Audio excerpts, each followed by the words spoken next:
In the early autumn of 1980, in a small house at the end of Bon High Hamlet, Mr. High was busily planing a wooden plank smooth. He was a carpenter, specializing in building boats for the villagers. His craftsmanship was excellent, and his prices were fair, earning him the trust of many who came to place orders. Mr. High lived in his small house with his only relative, his 13-year-old daughter, Linh. Her mother had passed away nearly 5 years prior from a severe illness. From then on, Mr. High raised Linh alone, and she was considered a well-behaved child. Outside of school hours, Linh often helped with cooking and chores. Because of this, everyone in the hamlet adored the father and daughter. Brother High! Brother High! Hearing the call, Mr. High stopped planing the wood. Who is it? Outside the fence stood a middle-aged woman. Brother, can I ask if this is Master Lap's house? Ah, no. There's no one named Lap here. Oh, really? I asked for directions to Master Lap's house, and they told me to come here. Are you sure you're not mistaken? Honestly, there's no Lap here. What do you need, sister? The elders in my family sent me here to ask Master Lap to help us with something. More than 20 years ago, he performed the burial ritual for my grandfather, and now we want to re-inter him, so we're looking for Master Lap. The elder said only he can perform the ritual properly. I remember now. There used to be a Master Lap living here, but he sold this house and moved away a long time ago, maybe over 10 years. I bought it and became a carpenter. I have no connection to him. Ah, no wonder. How could people give wrong directions? But brother, do you know where Master Lap moved to? The elders insisted we find him. I'm sorry. I don't know. I haven't seen him since he sold this house. A flicker of disappointment crossed the woman's face, but she didn't know what else to do. She thanked Mr. High and then left. Waiting until the woman was gone, Mr. High sank onto a wooden chair nearby, pulled out a pack of cigarettes, and lit one. Taking a long drag, his eyes narrowed, hidden behind a cloud of smoke. In truth, he not only knew Master Lap, but knew him well, because Master Lap was his only son. And the reason for his refusal and evasion stemmed from a family tragedy. From birth, Mr. High had been motherless. By the age of 5 or 6, he had become aware of his father's profession. Master Lap didn't hide it, but instead intended for his son to follow in his footsteps. Whenever he went to perform rituals, Master Lap would take his son along, both to assist and to teach. 20 years passed quickly, and Mr. High was now a strong, tall, and muscular young man. Master Lap had also built a reputation for himself. However, he still only allowed his son to assist, reasoning that Mr. High wasn't mature enough to delve deeper into the spiritual arts. Yet, Mr. High, with the passion of youth, was eager and always sought opportunities to learn from his father. Then, on his 27th birthday, Master Lap was asked by someone in the town to perform a ceremony. Before leaving, he instructed his son to prepare a pot of sticky rice at home. He said after the ceremony, he would ask for a boiled chicken as a small feast for his son's birthday. However, I waited until dusk, but his father still hadn't returned, and the ceremony couldn't possibly take that long. Just as he was about to go look for him, someone came running back with the news that Master Lap had been in an accident on the road. The cause of the accident was quite unusual. As Master Lap was passing a herd of buffalo, one of them unexpectedly attacked him. Caught off guard, he couldn't dodge in time and was gored, his intestines protruding. People rushed him to the infirmary for emergency treatment, but his condition steadily worsened. Hearing the news, Mr. High rushed over. Seeing his father lying in the hospital bed, his abdomen bandaged but still bleeding continuously, Mr. High was terrified. Master Lap, seeing his son, his eyes began to well up. He raised a hand, beckoning his son closer, then whispered, "From now on, you must be strong and independent. You must not follow this path. Find another job, son." Son. Mr. High called his father, unable to hold back his tears. Master Lap forced a strained smile. This sorcerer's path is truly difficult. This is also why I secretly want you to change professions. Because if you enter this path, you must endure one of 3 great calamities: an early death, poverty, or childlessness. You see, our family has always been plagued by poverty. That is my karma. But you must not follow this path. Leave it and find another job. Live a peaceful life. Having said this, Master Lap's eyes widened, and he took his last breath. After arranging his father's funeral, Mr. High firmly decided never to pursue the path of a sorcerer again. Partly because of Master Lap's dying wish, and partly because he felt a great injustice for his father. For decades, Master Lap had been a kind and honest man, not greedy for material wealth.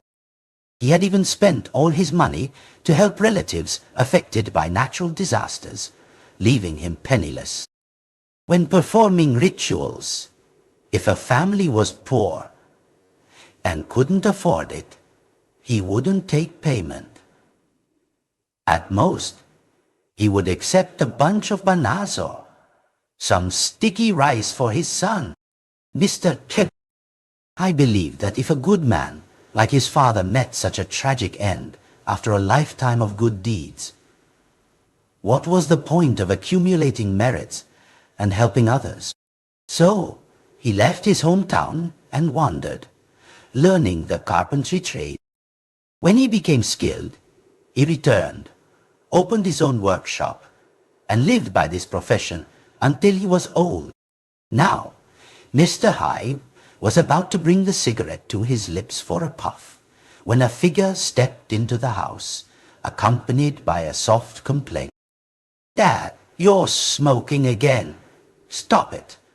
A little startled, Mr. High smiled. "Even my smoking can't escape your watchful eyes, huh? You're so much like your mother."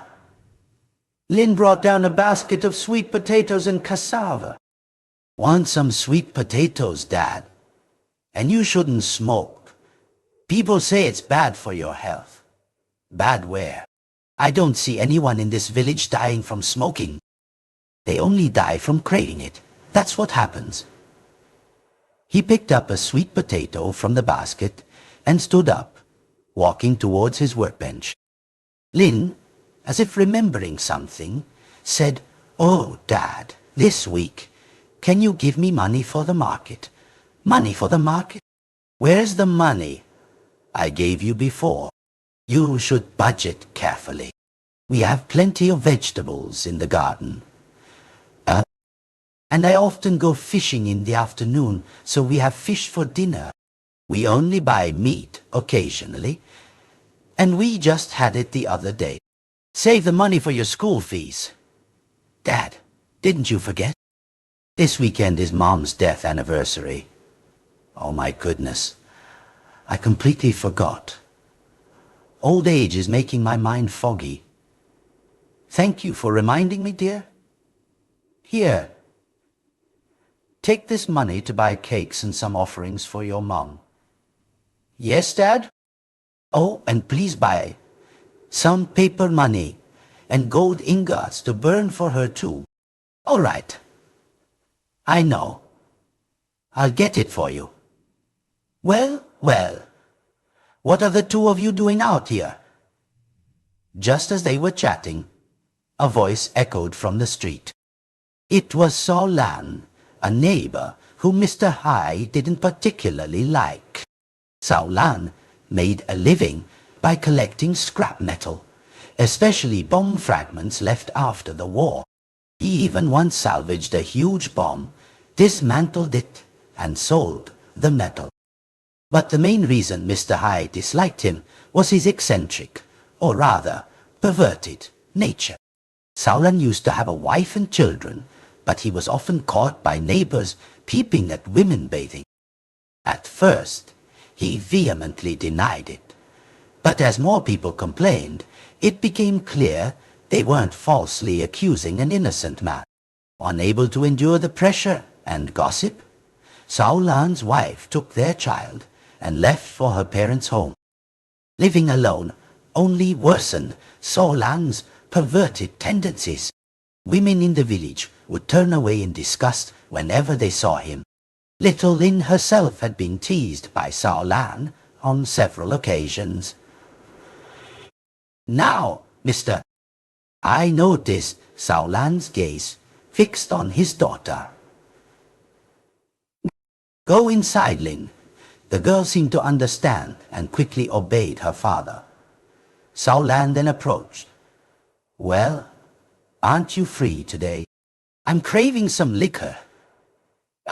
Just got a few pieces of scrap metal. How about I buy some flavored wine later? And we can have a drink, brother. I don't feel like drinking. Go ask someone else.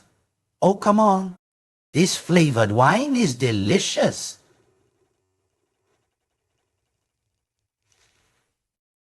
I haven't paid attention for a while, but Linh, your daughter, she's really blossomed, hasn't she?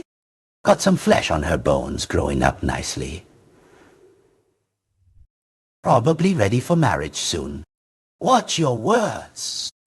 The girl is still young. I'm just complimenting your daughter. I'm not doing anything wrong. What do you think you can do, huh? I'm telling you, if I ever catch you having any ill intentions towards her, I'll risk my life. Mr. Lai. Hi, said, grabbing a machete propped against the wall. Zhao Lan, apparently sensing Mr. Hai's seriousness, forced a smile. All right. I was just teasing. If you don't want to drink, then I'll ask someone else. With that, Zhao Lan turned and walked away. Watching his retreating figure, Mr. Hai cursed under his breath. Why do despicable perverts like him live so long, while good and kind people die young? If there was justice in this world, he'd be the first one taken by the black and white impermanence. Perhaps it was a coincidence, but a few days later, Hai received news that his neighbor, So Lan, had drowned. Needless to say, Mr. Hai was shocked. He asked the person who delivered the news, Are you serious? How did he die? I don't know, brother. Last night, as I passed by the riverbank, I saw people gathered there, even police. When I stopped to watch, I learned they were pulling Saulan's body out of the water. He drowned. His face was swollen, his limbs distorted. Even now, I still get shivers thinking about it. Anyway, I'm off to tell others, Brother Hai. Oh, by the way, everyone in our hamlet seems to dislike Saul Lan. He has no close relatives left, and his child left long ago. No news since. If no one comes back, how will they handle the funeral? We'll figure that out slowly. I think even if his wife and child don't come back, we, the neighbors, should still help a little. As they say, love and hate end with death. And share. Yeah. Away. Far. Funny. Now that he's gone, we shouldn't harbor hatred or resentment. I think so too. All right. I'm leaving now. We'll talk later if anything comes up. Mr. High nodded. Indeed, the news of Solan's death brought him a mixed bag of emotions. On one hand, he felt it was good for the villagers, especially the women who no longer had to live in fear and anxiety whenever Solan wandered near their homes. On the other hand, there was a tinge of sadness Mr. I felt whenever anyone left this world, not due to old age. In the afternoon of the same day, after finishing his work, Mr. High seized the time while his daughter was cooking to visit Solan's house. Arriving, he was a little surprised to see everything meticulously arranged.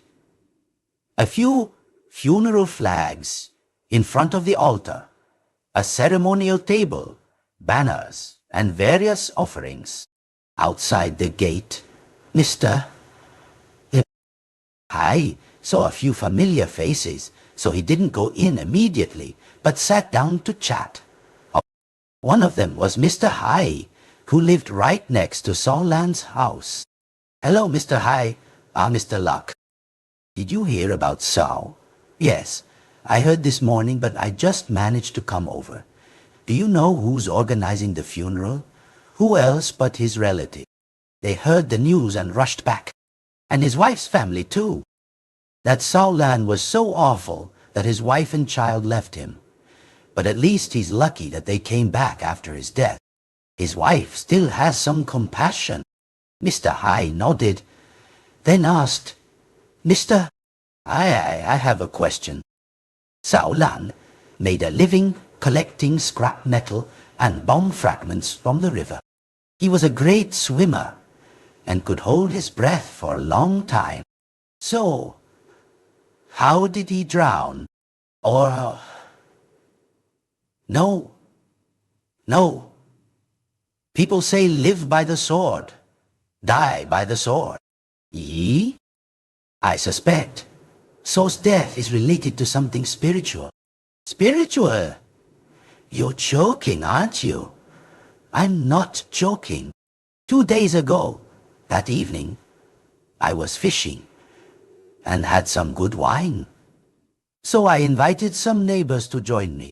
Sao was among them. After a while, I noticed his face was pale, and he kept looking out at the gate. I teased him. Are you in debt to someone? Always looking around sneakily? He shook his head and said he was being followed by a ghost. I laughed, but I saw how serious he looked. So I asked, what ghost is following you? Tell me. Yeah,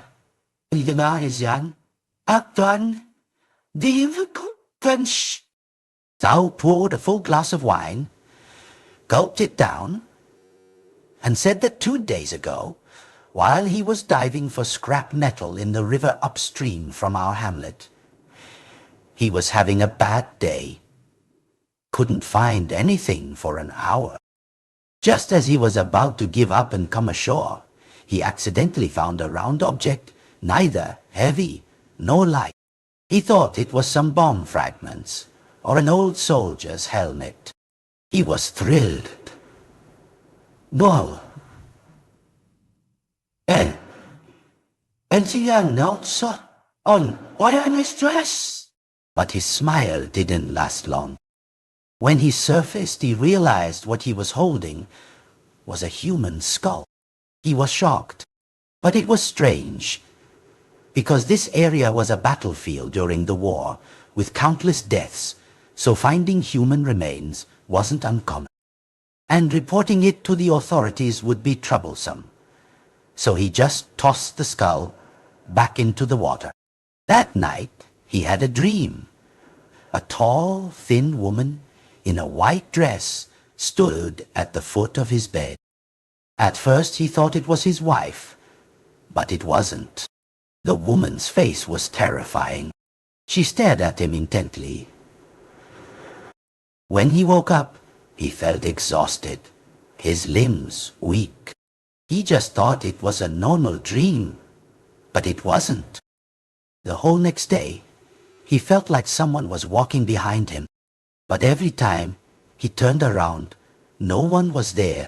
That evening, not long after he fell asleep, the terrifying woman appeared again. This time, she wasn't just standing there. She began mumbling something. Sao stuttered, asking, "Who are you? Why are you in my house? Go away. I don't know you." At his demand, the woman smiled, a grin stretching from ear to ear. "You dug me up from the riverbed, and now you say you don't know me. You found me, so I want you to come with me and serve me." Saul refused. "I'm not going anywhere. Go away." When he woke up, the woman was gone. But Saul found a puddle of water on his floor. It smelled foul. After he finished telling me, he looked like he was possessed. I was about to ask him what he planned to do, and he said he had found someone through a friend, a very powerful sorceress. But he hadn't even found her yet, and now he's just a soulless corpse. I think his death is more or less related to that ghost. Mr. High found this story hard to believe. He remembered his father, Master Lap, saying that there was a river god, Haba, who guarded the river and the section of the river flowing through. Rajkat Hamlet was peaceful. The Haba wouldn't take innocent lives. Every year, people brought offerings there, so such a story as Salan told couldn't be true. Or perhaps, from drinking too much, the old man was hallucinating. After asking a few more questions, it was getting late, so Mr. I stood up and went inside to light incense and offer a small condolence sum, out of respect. He had only intended to visit briefly and wouldn't attend the burial, as he hadn't liked Solan much when he was alive. However, as he stepped into the main hall, he immediately felt an unsettling chill. The smoke from the incense, the oil lamps, and the candles lit the space. At this time, the hamlet didn't have electricity, so these were the only sources of light. Not only that, but when he looked into Solan's coffin, Mr. High's scalp tingled. Though he no longer followed his father's spiritual path, he could still sense that the room was permeated with a strong negative energy. He saw a woman there and recognized her as Solan's wife. He approached her. "Sister Sao, it's been a long time." "Yes. Thank you for coming to pay your respects." "Sister Sao, do you know who is officiating the funeral for Brother Sao?" "I didn't invite any sorcerer. I just asked the monk from the pagoda to come and chant prayers. I'm afraid of the cost of hiring a sorcerer. I spent all my money on the coffin and other necessities." "Ah, I see. When is Brother Sao being buried?" The monk said tomorrow afternoon. "So soon?" "I don't know either. But I want it to be quick so I can return to my family's home to deal with things there. After all, my husband and I are no longer together. Doing this much is already showing more compassion than he deserved." "Ah, yes, that's true." Having no further business, Mr. High took an incense stick and offered it then bowed to Miss Portry. As he walked out, he turned back to look at Cao Lan's house. To a normal person, it would seem like a funeral with many visitors. But Mr. Hai saw it differently. He clearly perceived its coldness and strangeness. But, of course, he didn't want to get involved or interfere too much. He just mumbled, "Cao Lan, now that you're dead, I hope you find peace and reincarnate elsewhere. Don't live a life like this again." With that, he walked home. Arriving home, he saw his daughter had already finished setting the dinner table. "Dad, you're back. Please, come and eat." "Yes, I'm back." "Oh, dinner looks quite elaborate tonight." "Yes, earlier Miss Tam, our neighbor, brought over some spring rolls. We also had some leftover fish and shrimp, so I stir-fried them. And I cooked some bitter melon soup with gourds." Mr. Hai sat down at the table, looked at the meal, and then at his daughter. "Linh, you're good at cooking and housework, but I want you to focus on your studies. People in this hamlet always tell me that girls shouldn't study too much. Just learn to do housework and get married later. But I don't like that.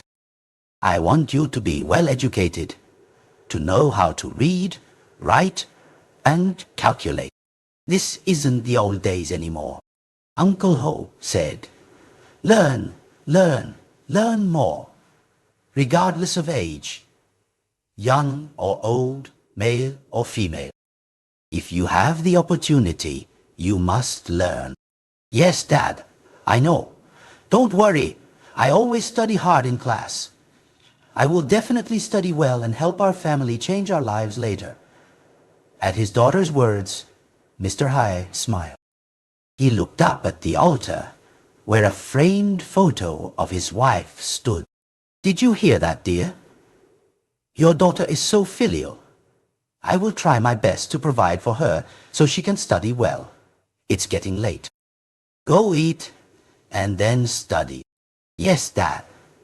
Late into the night, Linh had finished her homework. Mr. Hai sat on the sofa in the living room. Unlike most nights, when he would usually sleep soundly, tonight he felt restless. He heard a thumping on the roof and realized it was raining outside. He was a little surprised, as the weather had been sunny for the past few days, and there had been no signs of rain earlier in the evening. He remembered the wooden planks he had left outside. If it rained on them, they would get damp and lose their quality. So he quickly stood up and went outside. After a lot of huffing and puffing, he managed to move all the wooden planks under the eaves. Wiping his hands, he mumbled, "What kind of weather is this? Sunny in the morning, rainy in the evening. So annoying." Just as he was about to go back inside, his eyes instinctively turned towards the road in front of the house. And it was at this moment that Mr. Hai froze, seeing a shadowy figure standing there. Normally, in the darkness, he wouldn't be able to see anyone clearly. But a flash of lightning across the sky helped him. In the sudden light, Mr. Hai was even more surprised, because the person standing outside was Cao Lan's daughter. Cao Lan stood there, his whole body dripping wet, his skin pale and wrinkled. He stood there, staring intently at Mr. Hai. This wasn't the first time Mr. Hai had seen a ghost, but the strong, chilling aura emanating from Cao Lan's ghost made his hair stand on end. Usually, this phenomenon only occurred with malevolent spirits. When the lightning bolt faded, Cao Lan vanished. Mr. Hai scanned the area, but couldn't see him anywhere. The rain now became heavier. Mr. Hai quickly went back inside the house. After locking all the doors, he still peered through the crack in the window. Half an hour passed without anything happening, so Mr. High turned back to his room. But he couldn't sleep well. He tossed and turned until nearly dawn before finally dozing off. The crowing of roosters woke Mr. High. He felt a little tired all over. He lay there for a while, then hearing sounds from the kitchen, he guessed Linh was preparing breakfast. He sat up, got out of bed, and looked towards the kitchen, where Linh was already busy. He went down and asked, "What are you cooking, dear? Dad, you're awake? I saw it raining, so I cooked a pot of porridge and a pot of braised fish with pepper left over from yesterday. Have a bowl of porridge this morning to warm your stomach, Dad." Anh được change. Yêu đỏ, sat sat. Back the card. Aren't you going to school? I'll cook quickly and then go. Can't I skip one day because of the rain? No, it's fine. It's getting late, and the teacher said there are many new lessons today. If I skip one day, I won't catch up. All right, be careful then. Yes, Dad. A moment later, when the porridge was cooked, Linh scooped 2 bowls. Mr. Bell, Heidi, was still checking the wooden planks from last night to see if they had been splashed by rain. So the girl quickly ate her portion, changed her clothes, grabbed her school bag, and left for school. Soon, Mr. High was left alone. He went inside, sat down, and picked up his bowl of porridge and braised fish. But as he brought the first spoonful of porridge to his mouth, he frowned, not because it was hot, but because his sense of taste was off. He only tasted a slight bitterness on his tongue. Am I sick? If so, he forced himself to eat the bowl of porridge, then took a pill from the cupboard to drink. Every few months, a group of volunteers from the commune committee would visit each family, bringing medicines for colds, fevers, stomach aches, and cotton pads, antiseptic, etc., as gifts. Just as he finished swallowing the pill, a voice called from outside, "Brother High, who is it?" "It's Miss Tam." Mr. High stepped out and stood under the eaves, squinting. The person who had called was Miss Tam, a neighbor. "Sister Tam, what can I do for you?" "Brother High, it rained last night, so this morning a corner of my vegetable garden was flooded. I pulled up some healthy water spinach and I'm sharing it with everyone." "Take some." "Thank you, sister." It really is strange weather, isn't it? From being perfectly fine, it suddenly rains like this. Luckily, Linh harvested the vegetables in my garden the other day, and I'm waiting to plant new seeds. Otherwise, they would have been like yours. At this, Mr. High walked over to open the gate. Miss. Tam handed him a basket filled with water spinach.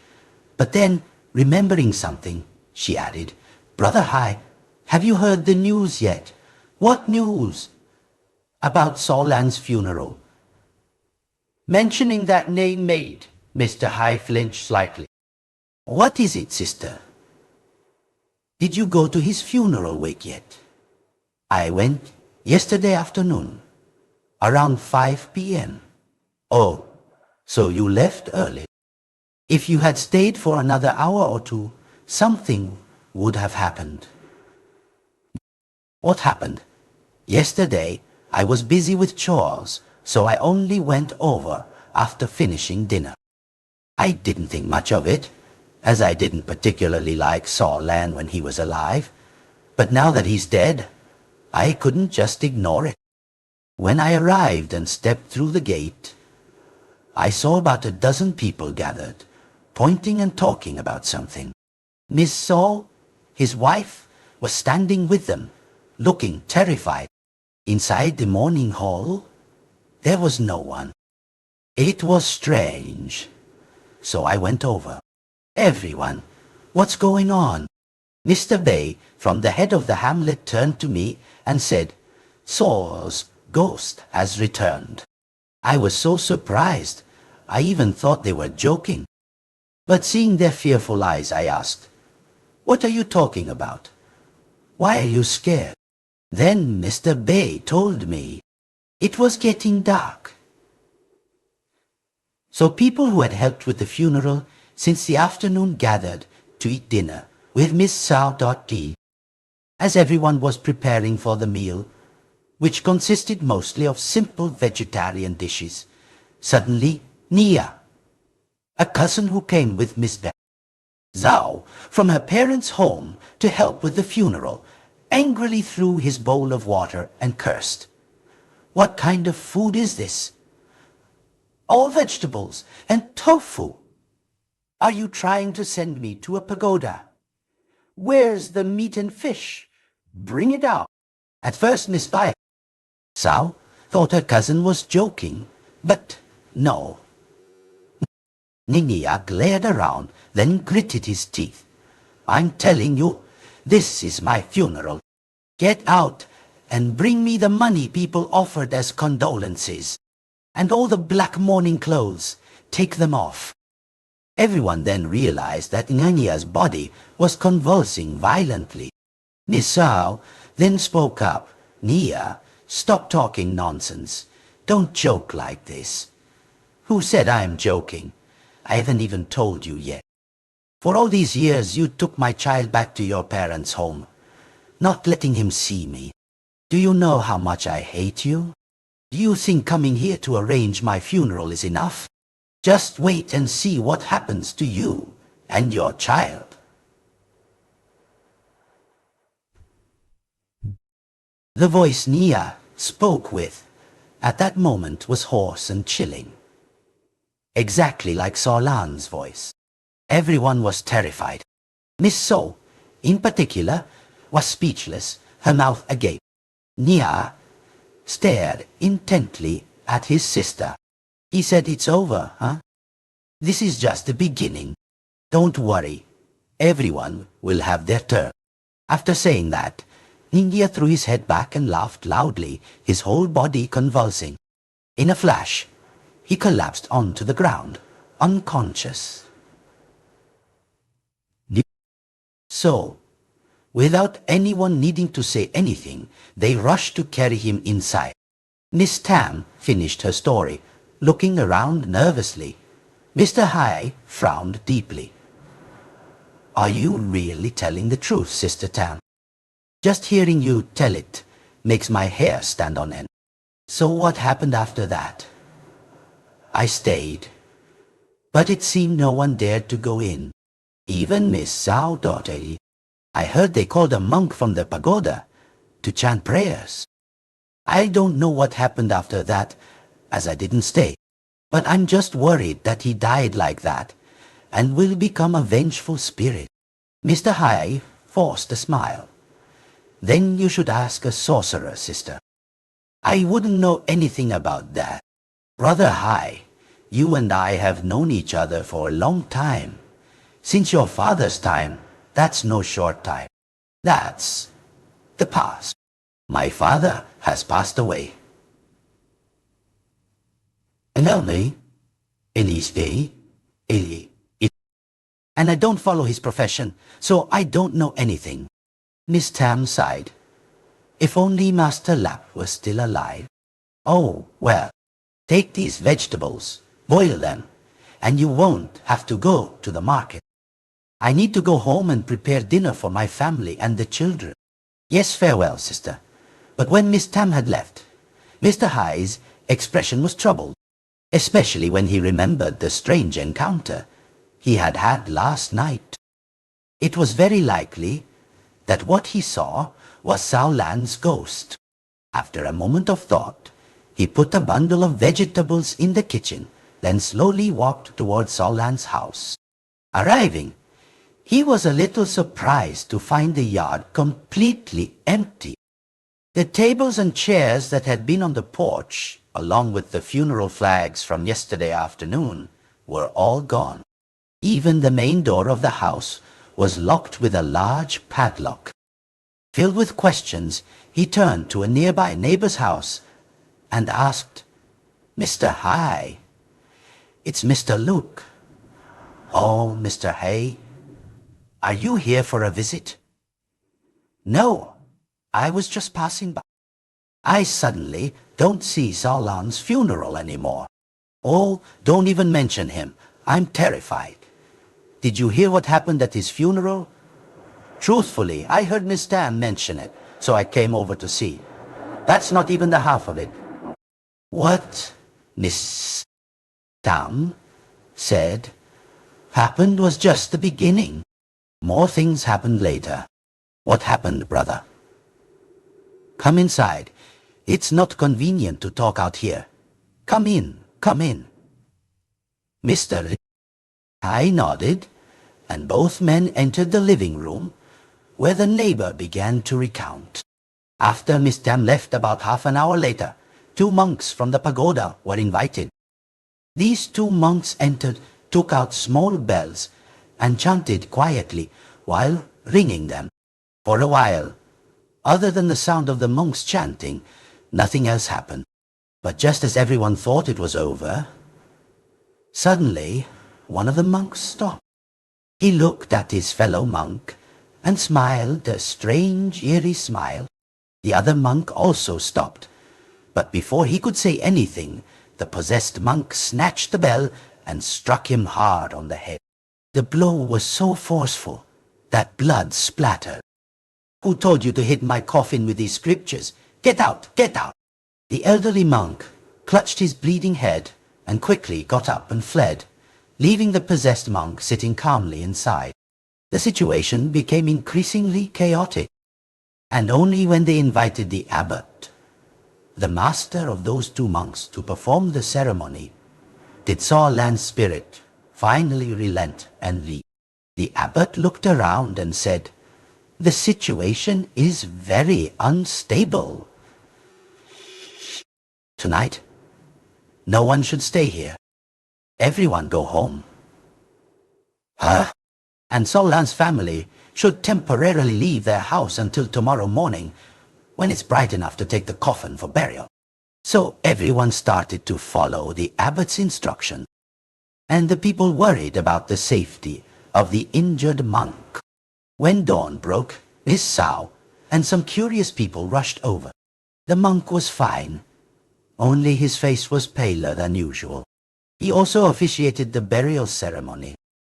After Saulan was buried, his wife packed her belongings, left, and locked the house. Mr. Hai frowned at this point in the neighbor's story.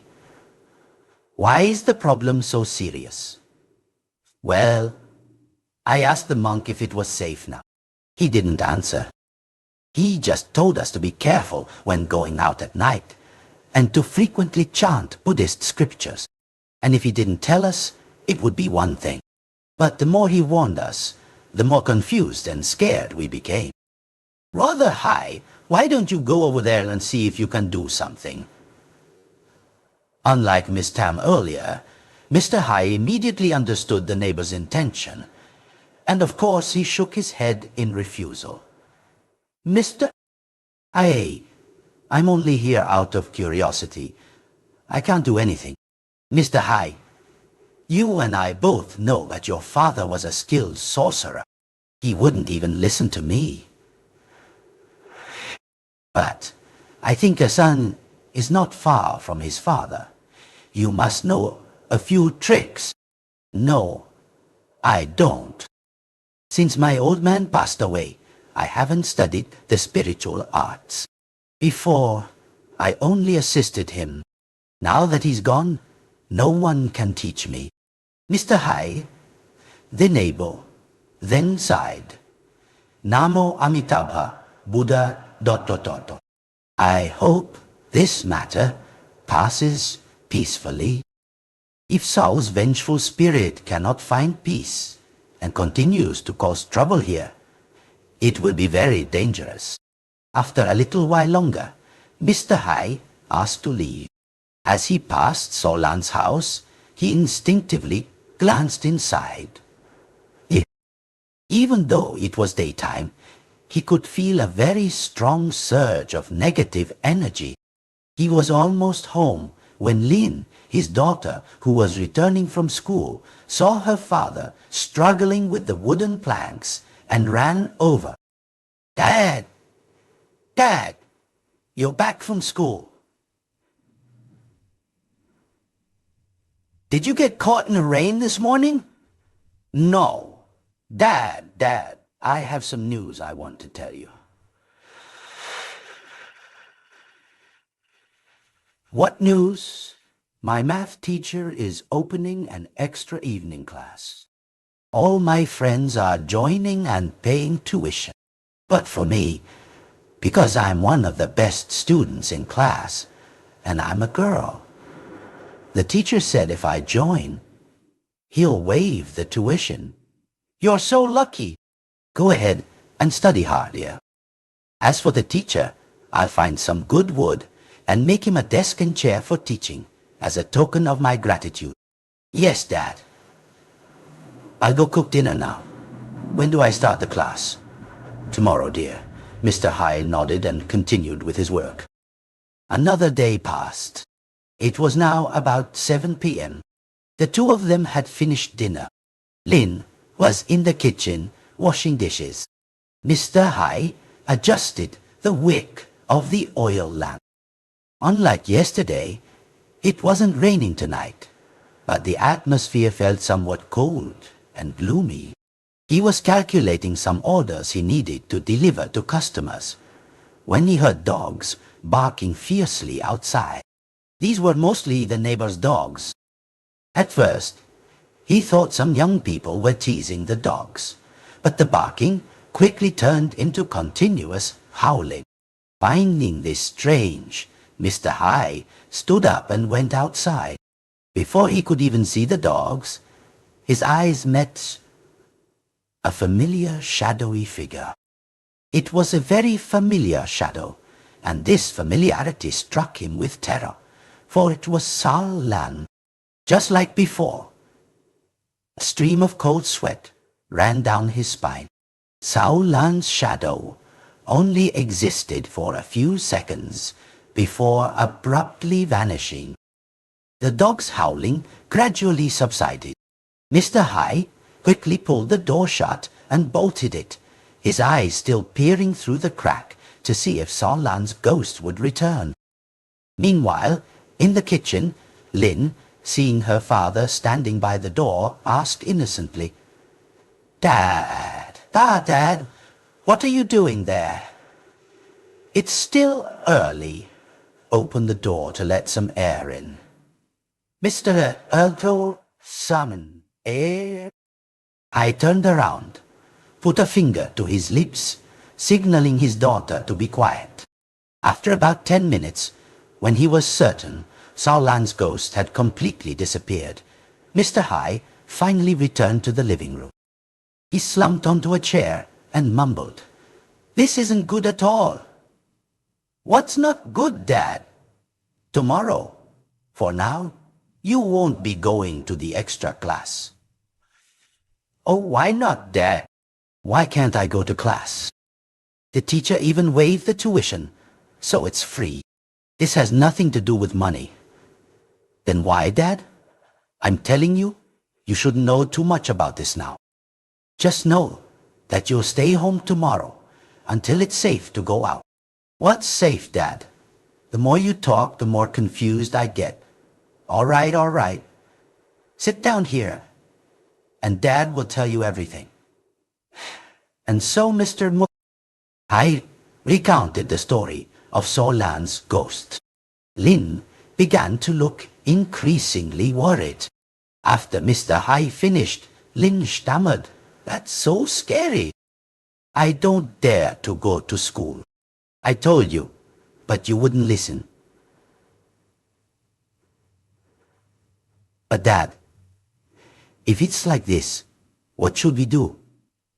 Are we just going to keep avoiding it? I don't know. But let's see how things develop. Maybe it's because the old man just died and his soul hasn't been released yet, so he's still lingering. Wait a few more days and the black and white impermanence will take him away. Then everything will be peaceful again. How do you know all this, Dad?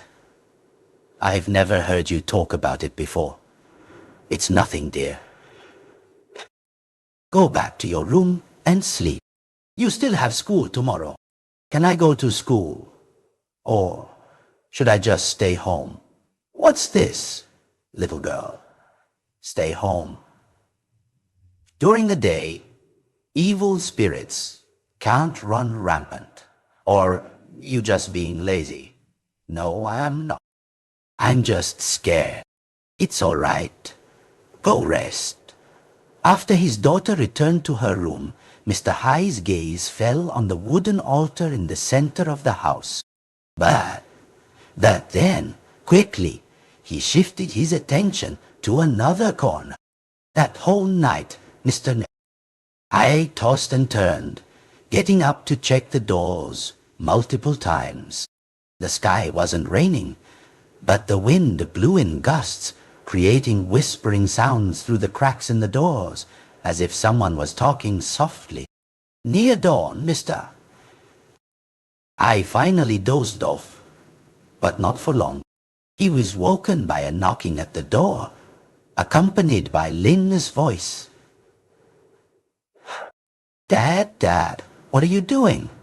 Dad, Miss Tam is calling for you. Miss Tam? Cam? What is she doing? I don't know, dear. I asked, but she didn't answer. Still drowsy, Mr. High reluctantly got out of bed. Walking outside, he indeed saw Miss Tam standing in front of the gate. Oh, he stepped out. Lin, also curious, came out. Sister Tam, what can I do for you? It's big news. Brother High. What is it, sister? It's a bet. Miss Tam paused, looking at Lin. Mr. High understood and told Lin to go inside and cook breakfast. Your father is hungry now. What time is it? Almost 6 a.m. Oh, it's not early anymore. Cook quickly and then eat. But this is grown-up business. Children shouldn't listen. It took a few more sentences before the girl reluctantly turned back inside. Once Lin was out of earshot, Mr. High turned to his neighbor. So, Sister Tam, what happened? It's about Sola. Last night, his ghost caused trouble again. You see, at the end of the hamlet, there are two brothers, Ba and Tu, who specialize in catching frogs and netting fish at night. Last night, it was chilly, so before they left, the two brothers had a shot of liquor to warm themselves up. When they reached the riverbank and climbed into their boat, Ba told his younger brother, "Maybe we should go back. I suddenly feel a chill all over." "What are you talking about, brother?" "Go back? How can we go back? We're almost out of money for rice. I hope we catch a lot of fish tonight so we can sell them at the market tomorrow. Otherwise, our family will starve." Hearing his younger brother, Ba sighed reluctantly, then grabbed the oar and began to paddle. After paddling for a while, the two brothers started setting their nets. Ba was in front, slowly lowering the net, while Tu was at the back, holding the end of the net to prevent it from tangling. And just as they were about to finish setting the net, Bia felt as if the net was being held back. "Tu, let go of the net, will you?" But there was no sound from his younger brother, and the net was still being pulled back. Ba looked back, and at that moment he witnessed a terrifying sight. The person behind him wasn't Tu, but saw Lan. Zhao Lan's face was swollen, and one eye socket was empty. Needless to say, Ba immediately knew he was facing a ghost. Ba quickly plunged into the water, swam to the bank, and ran for dear life. When he arrived home, he was gasping for breath and told everyone what happened. So, he and some neighbors lit torches and went to look for Tool. And after 1 a.m., they found Tool lying in a thicket of reeds near the riverbank. His face was covered in mud, and there were even some dead fish inside his mouth. When people removed all those things, Tool groaned and mumbled a few words, then gradually fell silent. Until now, he's still unconscious in the infirmary. Miss Tam finished her story, and Mr. Hai was startled. How could something so serious happen? Brother Hai, I wasn't wrong, was I? Sao's ghost is causing a lot of trouble now. Everyone is talking about inviting a sorceress from the town. She's a medium, and they say she's very powerful. But it seems she's performing a ritual by the river this afternoon to release Sao's body. I just wanted to let you know, and to warn you to avoid going out at night. And Lin too. Okay? Miss Tam's hesitant words made Mr. Hai even more worried. After a few more sentences, she quickly left. As Mr. Hai turned back inside, he saw Lin's curious eyes already on him. Having put down the dinner tray, "Dad, what did Miss Tam say?" Mr. Hai recounted what he had heard, not hiding anything. Lin's face clearly showed her fear. "That's so scary. Dad, I can't even imagine it. If I met Uncle So's ghost, I'd probably have a heart attack and die. It's all right. Let the villagers figure something out. You just focus on eating, studying, and don't worry too much." Although he said that, Mr. Hai could clearly see the worry on his daughter's face. At noon, after Lin returned from school, Mr. Meh, I told her to stay home, then went straight to the riverbank. What Miss Tam had told him was true. When Mr. Hai arrived, a crowd of villagers was gathered, whispering and pointing. First, he noticed a small boat near the riverbank. On it was a woman in her 30s, heavily made up. Two tall, muscular young men were standing on either side of her. Besides that, seeing the ritual table set up on the boat, Mr. Hai could guess that this woman was the sorceress, Miss Le. When the clock struck 12 noon, Miss Le began to ring a bell. Then, the two young men started to scatter salt and rice into the water. Generally, Mr. Hai felt that the woman's actions and incantations were quite common. Most people who practiced the spiritual arts would know them. The crowd on the bank mumbled prayers. Of course, they had high hopes for this woman. But, as they say, the greater the hope, the greater the disappointment. Because suddenly, the boat started rocking violently, spinning in circles, even though the young men weren't paddling hard, and the water was perfectly calm. What is this? At first, a few people just whispered amongst themselves. After almost 5 minutes of struggling in the current, one of the young men saw something very frightening. He quickly jumped into the water, swimming straight for the bank. But after only a few strokes, the young man kept screaming, as if an invisible force was dragging him down. Before everyone could react, the other young man on the boat raised an oar. At this moment, there was no longer any expression of respect or assistance. He grabbed the oar and fiercely struck Miss Lee, causing her to cry out, "Help! Help! Help! Help me! But even if they wanted to help, how could the people on the bank be brave enough? Even Mr. High took a step back, because in his vision, Sao Lan's ghost had appeared. Or rather, his vengeful spirit. The waterlogged ghost sat on the stern of the boat. He looked at the violent scene unfolding before him with a grotesque smile. A moment later, Sao Lan's ghost disappeared, and the young man stopped, hitting Miss Lei, then stood there blankly like before. He threw away the oar and jumped into the water. Only Miss Lo was left on the boat, clutching her head, injured. With her other hand, she took out a string of prayer beads from her pocket. Mr. High guessed this string of beads must be a protective spiritual artifact. Indeed, sorcerers usually have at least one such item to protect themselves in life-threatening situations. And whether this had an effect or not, Miss Le began to grab the oar and row to the bank.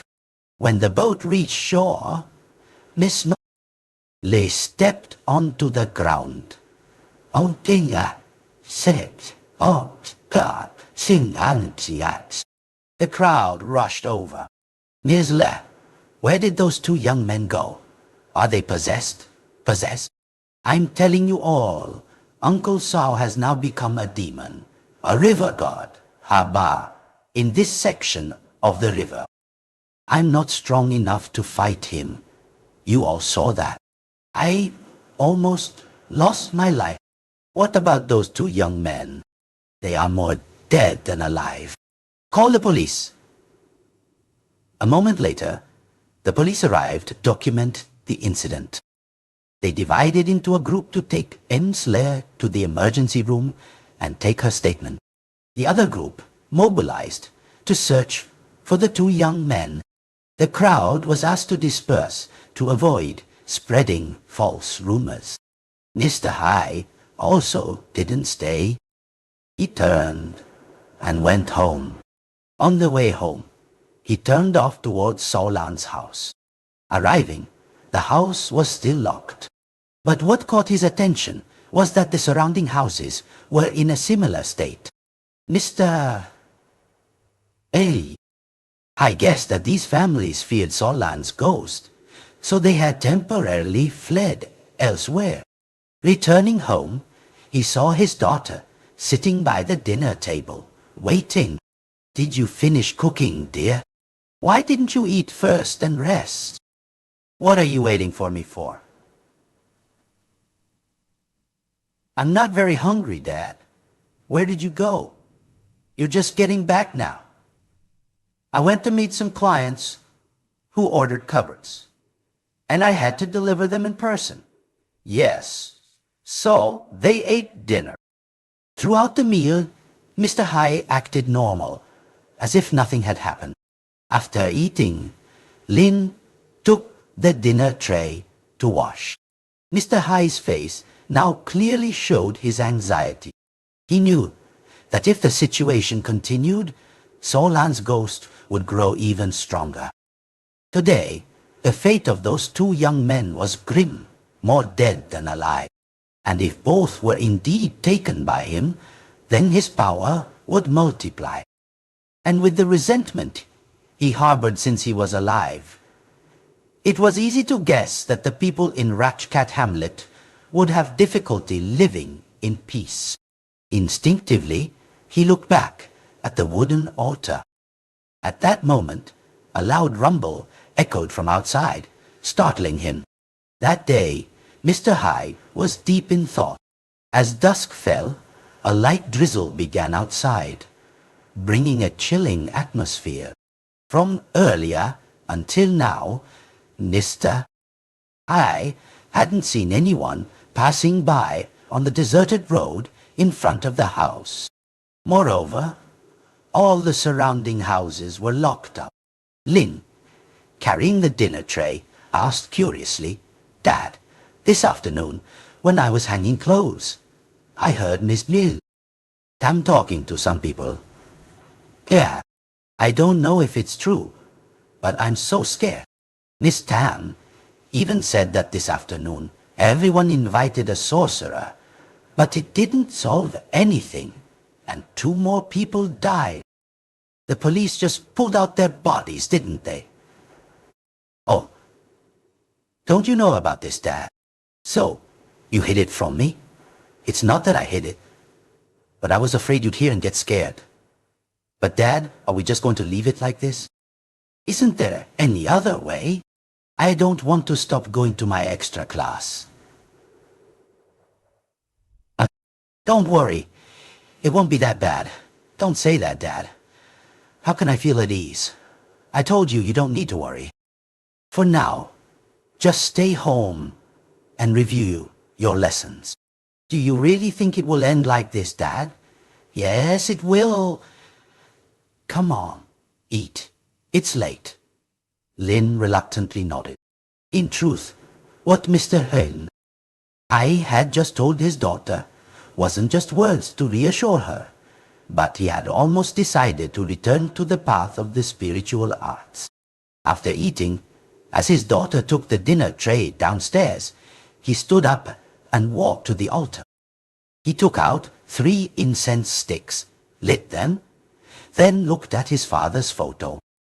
Father, please forgive me, but this time I must disobey you. Having said that, he took out a key hidden behind the photo, which seemed to have been there for a long time. Holding it in his hand, Mr. Hai unlocked a door on the side of the altar. He saw that everything inside was still intact. These were Master Lap's spiritual artifacts, but Mr. Hai couldn't use them immediately. Rummaging around, he pulled out a dusty book. After wiping it with a clean cloth, he took it to his room and locked the door. That whole night, he spent all his time reading, pondering, and practicing. When the roosters crowed, Mr. Hai opened his eyes, let out a deep breath, his face showing clear signs of exhaustion. Stepping out, Lin was already awake, preparing breakfast. Seeing his daughter, Mr. Hai said, Lin, today you stay home and help Dad, okay? Where are you going, Dad? I have to go to school later. Just skip 1 day for now. Yes, Dad. About half an hour later after breakfast, Mr. Hai opened the altar cabinet and took out several items. There was a compass with yin and yang trigrams, a stack of talismans. Besides that, there was also a wooden sword. Lin, of course, was very curious when she saw them, but Mr.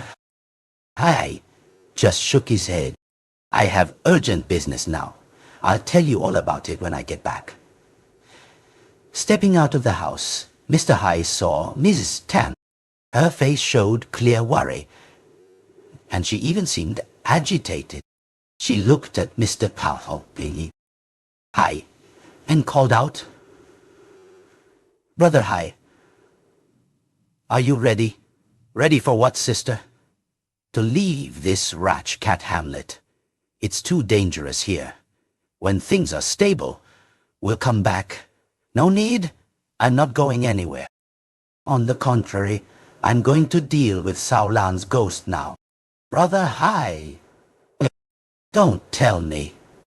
I didn't intend to say anything, but the situation is too tense. So I had to break my promise to my father. Brother Hai, what you're doing is right. If you can exorcise Sao Lan's ghost this time, the whole hamlet will be indebted to you. No need. I don't need anyone's gratitude. I'm doing this for myself, for little Lin. It's getting late. I must go. Please, watch over the girl for me, sister. Don't worry, brother. At this, Mr. Hai quickened his pace. The first place he went was Sao Lan's small dilapidated house. Arriving, Mr. Hai, without a word, climbed over the fence and walked around the house. He saw that all the doors were locked, so he affixed talismans to them. After finishing, he left Solan's house and proceeded to the riverbank. This was also the location where Miss Le's ritual had failed. Arriving, Mr. High noticed many burnt incense sticks on the ground. He guessed these were from the villagers who had lit them while searching for the two unfortunate young men. He sighed softly, then took out 3 incense sticks, lit them, and planted them in the ground. At that moment, dark clouds gathered densely in the sky.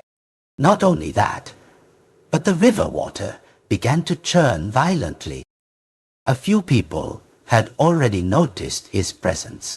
In less than an hour, 20 to 30 people had gathered. Of course, they were surprised by Mr. High's decision. At precisely 12 noon, the compass in his hand spun rapidly. He began to place a circle of incense sticks on the ground. Isilasi. I won't tell. Petani. He sat in the middle of the circle. On the inside, he placed a talisman and pierced it into the ground with the wooden sword. Now, not only were there dark clouds, but thunder and lightning also erupted, and the wind howled fiercely. The curious onlookers all looked terrified, retreating backward. Surely, among those present, many thought that Mr. High would meet the same fate as Miss Le yesterday. But as Mr. High chanted louder, the wind grew stronger, and the lightning in the sky became more frequent. Until midday, the sun was high in the sky, shining directly down onto the ground. As soon as Mr. High's chant ended suddenly, the water's surface erupted with black foam, and in the blink of an eye, a huge wave swept all the filth into the river. Mr. High secretly let out a sigh of relief. He stood up, pulled out the wooden sword, took the talisman from the ground, and threw it into the water. He thought the talisman would get wet and dissolve, but no, it kept spinning, then floated to the center of the river. Then it exploded with a deafening sound that shook the ears. If anyone paid attention, they could also hear a pained and desperate scream. Collecting his tools, Mr. High turned to everyone. Saulan's ghost has truly been dealt with. From now on, he will no longer bother anyone. Brother High, are you serious? Yes, I am. It's getting late now. I need to go home. Everyone, please resume your normal lives. Everything is over. Having said this, he picked up his tools and headed straight for his house. Arriving home, he was met with his daughter's worried gaze. He sat down on a chair and whispered to Linh. When he held the glass of water in his hand, Mr. High drank it quickly, then coughed, spitting out blood. Linh was shocked. Dad, what's wrong? I'm just a little tired and dizzy. Dad, you're like this. I'm so worried. What is there to worry about? By the way, where have you been, Dad? Tell me I'm angry. All right, I'll tell you. Mr. High then recounted everything to his daughter. The more Linh heard, the wider her mouth opened in astonishment. After Mr. High finished, the girl sat down. Goodness, I never knew all this before. What would you know? I wanted to hide it from you. Now that everything is over, focus on eating, resting, and you can go back to your extra class now. Dad, you're letting me go to school. Yes, what else is there not to go? I advised old Saul's ghost, and he listened to me and cultivated his mind for reincarnation. But if he didn't listen, then I would have to use the final measure to make his soul lost forever, unable to reincarnate again. Whatever happened today, it's his own doing. Little Lin nodded, then quickly stood up to prepare food and water for him.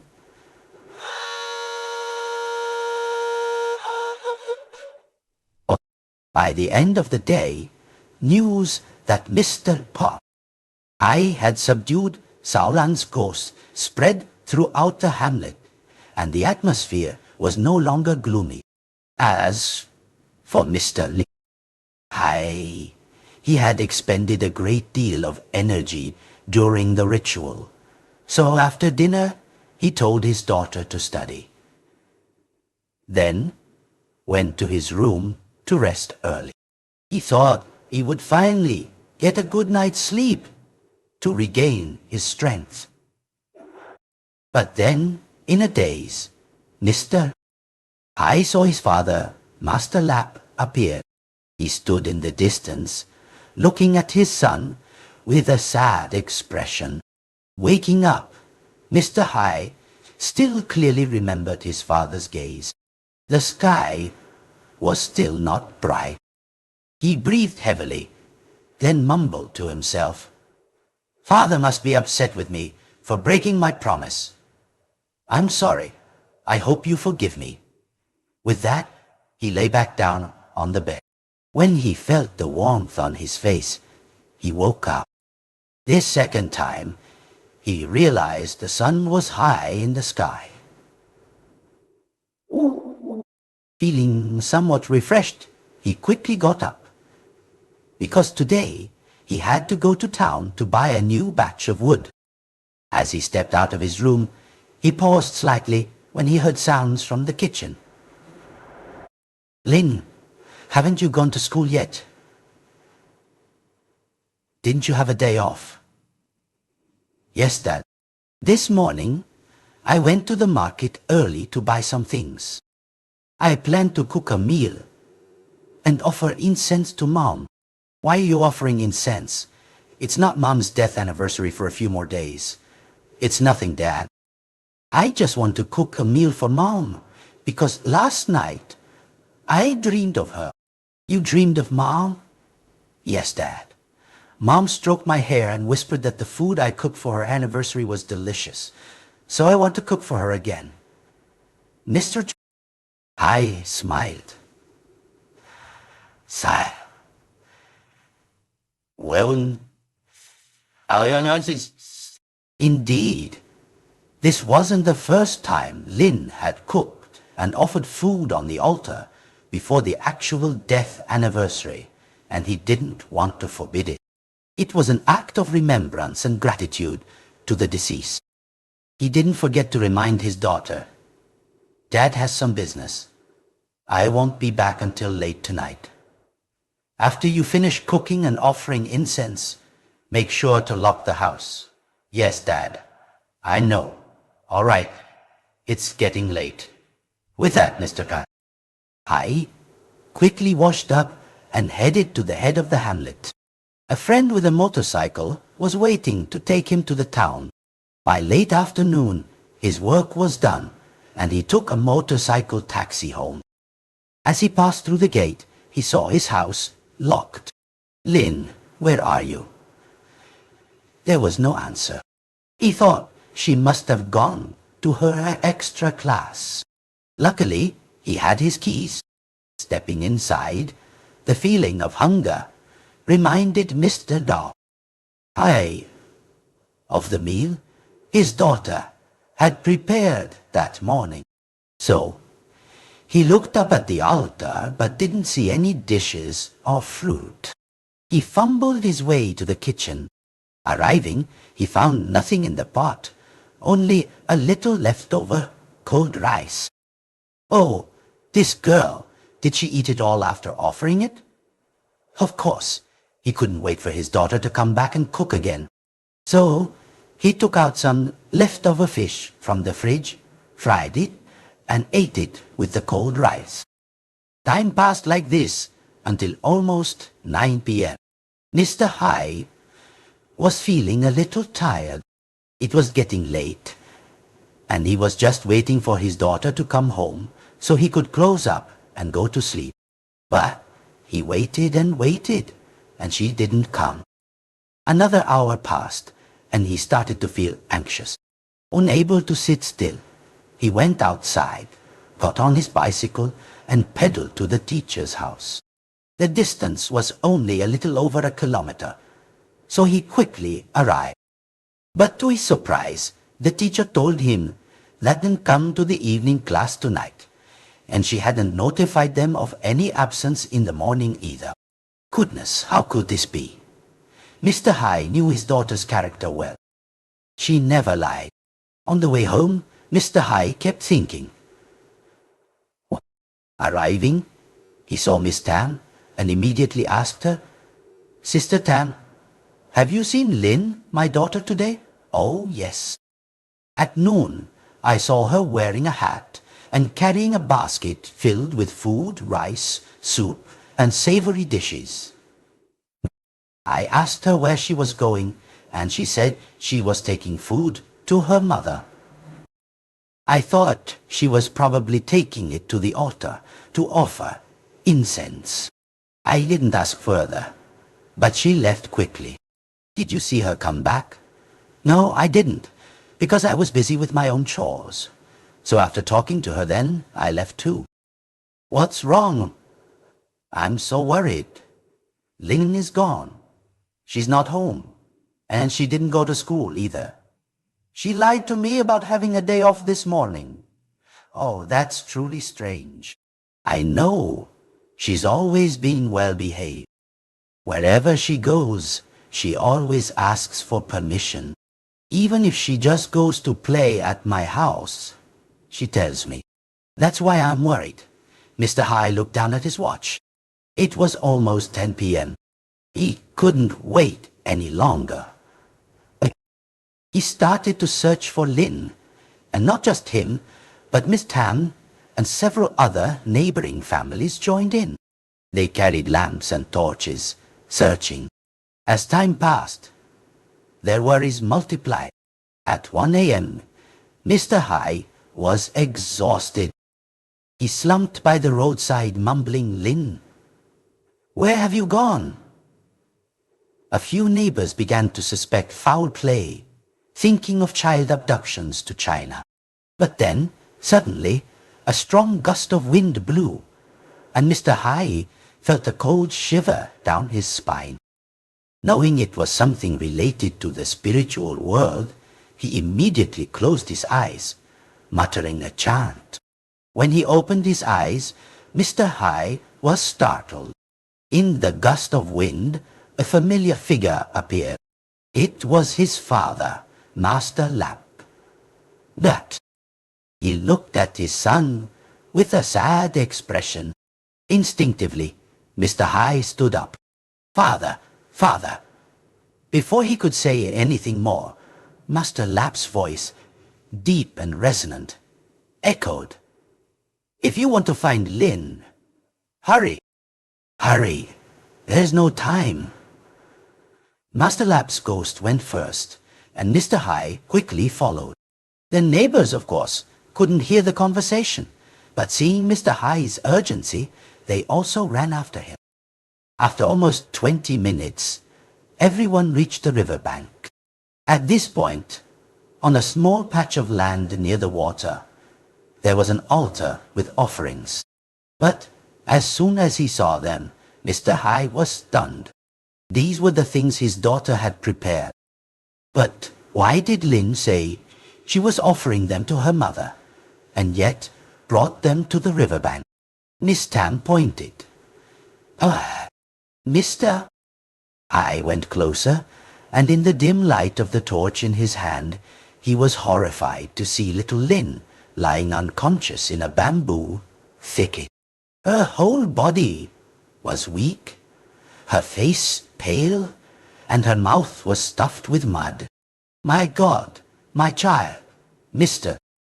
I cried out, Everyone save my child. Although the crowd worked together, it took almost an hour to pull the girl out of the bamboo thicket. The strange thing was that this bamboo thicket was full of thorns, with no visible path in. Everyone had to clear the way to get the girl out. But somehow, she had managed to crawl in without a single scratch on her hands or feet. When Linh was brought home, Mr. Hai scooped out all the dirt from her mouth. Linh showed guy. But the girl's eyes were dull, completely devoid of spirit. With the crowd of neighbors still present, it was inconvenient. Mr. Hai excused himself. Thank you all for your help. It's getting late now.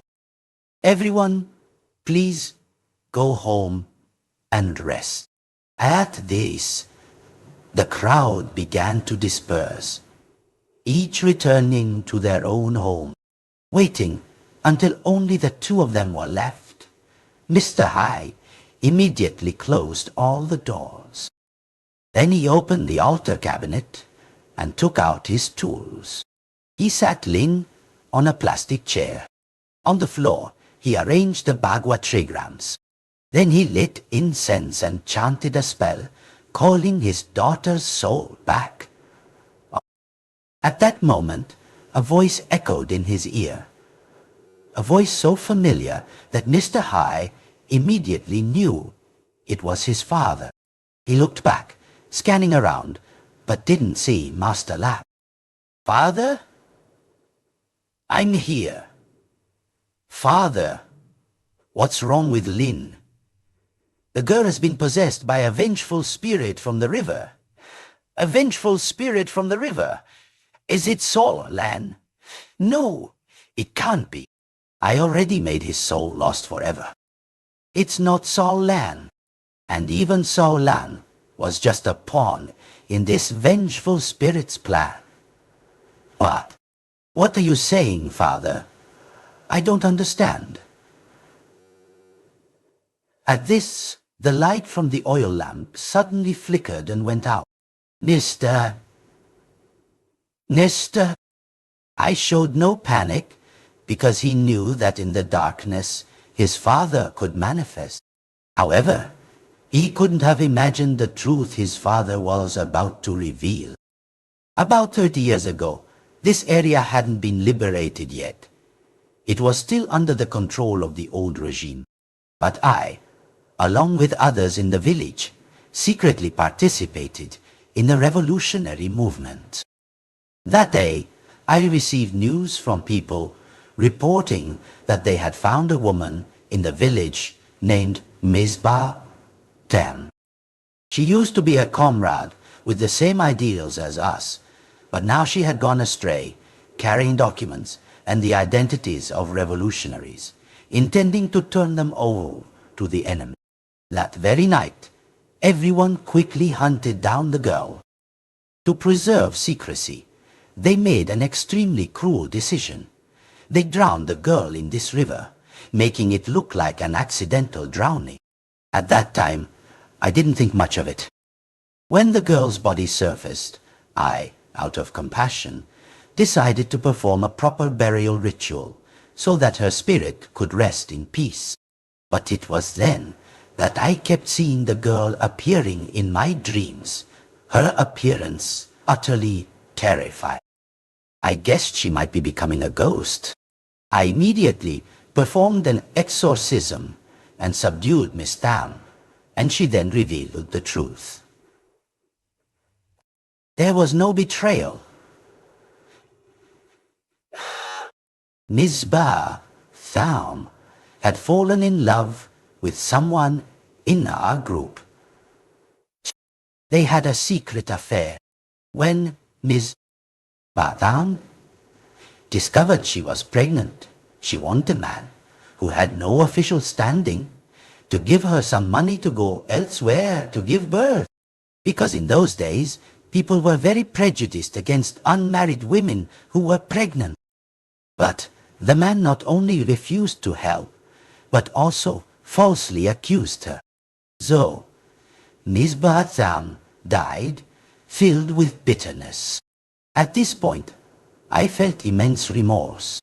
So, I didn't suppress Miss Batham's spirit, but advised her to go to the pagoda, to cultivate herself and reincarnate Earth. Miss Batham agreed, but after a while, I discovered that strange disappearances and mysterious deaths began to occur in the village. Miss Batham had not given up her revenge. She had simply needed time to cultivate her power. Now, her vengeful spirit is very strong. I fought her several times, but couldn't subdue her. Finally, I decided to use a forbidden spell that gave me the power to suppress Miss Batham's spirit. However, in return, I lost 30 to 40 years of my lifespan. But what other choice was there? If I hesitated, Miss Batham, with her unjust resentment, would harm everyone, including me. So, I began to perform that spell. Although I gained great power, I couldn't completely destroy her. I could only suppress her. I dug up Miss Batham's body, performed the ritual, then tied it to a large rock and dropped it into the river. Her soul was thus imprisoned. I did all of this alone, without letting my son know. And in my dying moments, I knew my time had come, and I didn't want my son to make the same mistakes. So I advised him not to follow this profession. However, I didn't know that fate would once again play a trick. When Sao Lan accidentally found Miss tormented Casey on tyranny and energy, Batham's skull, and released her vengeful spirit. It led to immense anger. Master Lap finished, and Mr. Hai was utterly bewildered. He stammered, "Father, then Lin, is it Lin? Lin has been possessed by Miss Batham. Goodness, what do we do now? Should I go fight her? No, don't do that. Not only are you not strong enough, but I can't bear to let my daughter's daughter die in vain. I have lived to be over 80 years old. So, from the time I passed away until now, I haven't been taken to the underworld by the black and white impermanence for reincarnation. I have always watched over you and Lin, subtly protecting you both. But at this point, I think I no longer need to reincarnate." "What do you mean, Father? What are you saying? Why don't you need to reincarnate? Because Miss Batham carries too much resentment and cannot reincarnate. Now, the only way is to give my reincarnation turn to her. Then my spirit will remain here. I will follow and protect you both. If anyone remembers me, they can offer incense and flowers. If not, I will become a wandering spirit. Here today, gone tomorrow. Father, it's not, but this is the only way. I have already lived, and this karmic debt is partly due to me. Hurry, I will teach you how to draw talismans and some chants. Remember them carefully."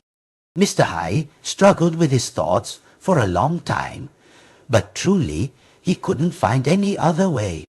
The next morning, fully prepared, Mr. Hai and his father's spirit went to the riverbank. Arriving, Mr. Hai saw a whirlwind erupt. In the middle of the water was a tall, thin, ethereal female figure. But this woman's fingers had claws, not fingernails, because she had become a demon. "You two, father and son, have arrived. Good. I will take both of you as offerings." Mr. Hai immediately knelt. "Please, spare my daughter. I volunteer myself as a sacrifice. No need for a sacrifice. I will take all of you. You wretched mortals. But just a few steps away, Mr. High quickly retreated and threw a talisman. At that moment, a beam of light from the sky struck Nisbathan, who thrashed and screamed in agony. You tricked me. Master Lap's spirit then spoke. No one tricked you. You brought this outcome upon yourself with your obsessive resentment. Now I will give you a chance to reincarnate. I don't want to reincarnate. I want to stay here. I will take revenge. I will kill all of you. But Miss Batan's screams grew weaker. The beam of light continued to envelop her enraged spirit. After about 5 minutes, the light, Miss Batan, and Master Lap all vanished. Mr. Gentile. Mr. I looked around, then called out, "Father! Father!" There was no answer. He then remembered what he needed to do. He took out Lin's shirt from his pocket. He held it out in front of him and whispered, "Lin, come home, dear." As he spoke, he carried the shirt home, placed it on his daughter. Almost immediately, the girl convulsed and started crying out loud. She recounted being led away by a scary woman who claimed to be her mother. Mr. High didn't hide anything, but told his daughter the whole story. After hearing it, he led the girl to the altar, where a memorial tablet for his father stood. Both of them lit incense and prayed silently. The next morning, Mr. High and his daughter bought meat and fish, then prepared a grand meal and placed it on the altar to offer to Master Lap. Though he couldn't see him, Mr. High still felt his father's spirit there, enjoying the offerings. He also instructed his daughter that from now on, even after he passed away, she must continue to worship her grandfather and pass this on to her descendants, ensuring Master Lap was never forgotten. As for Mr. High, from that day on, besides his carpentry work, he no longer avoided or abandoned the spiritual arts. Occasionally, when someone in the village died, or there was a ritual or ceremony needed, he would go to help, hoping to accumulate good karma, and for a miracle to happen so his father could reincarnate directly. Ito ang nawan.